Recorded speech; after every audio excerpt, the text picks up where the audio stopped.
Okay, I've learned a lot already. I hadn't taken the GRE in a long time. I'm glad. I had a lot of hair when I took the GRE. Time just flies. All right, we're going to talk about how to pay for this once you actually get into graduate school, because that's where all the fun begins, right? All right.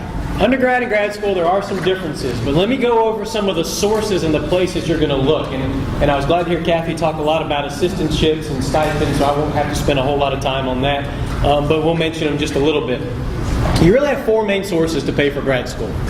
They're federal sources, institutional, private, and then your own personal. What are you bringing to the table?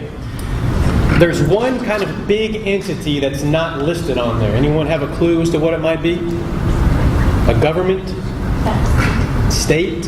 Yeah, you generally won't find a lot of state assistance for graduate school. You will find some, but when you do, it usually funnels through the grad school and those types of things. But the big dollars are usually federal, institutional, private, and personal. So let's kind of dissect this a little bit.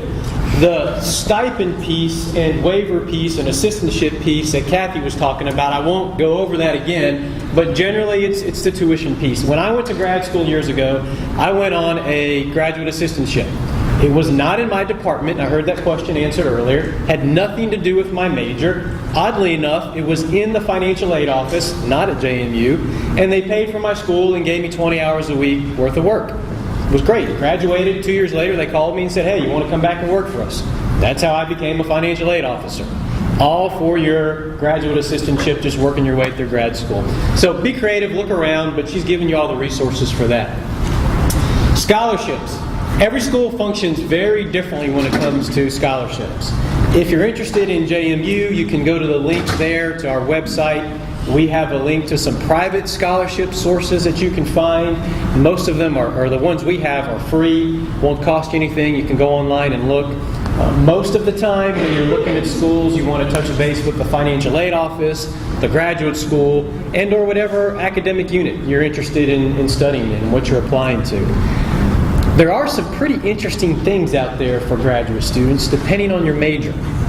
I have, over the course of several years, have run across several scholarships for graduate students where they will give you money up front to pay for your grad school if you work for them on the back end.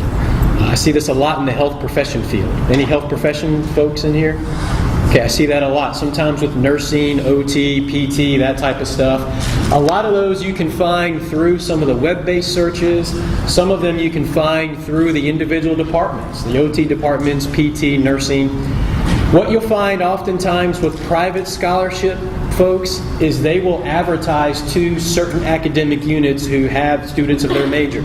So they may know of scholarships for your desired program before I do, because they're trying to recruit you guys. So that's a good place to go. It's a good resource to go. And obviously there's a million books out there and other web tools.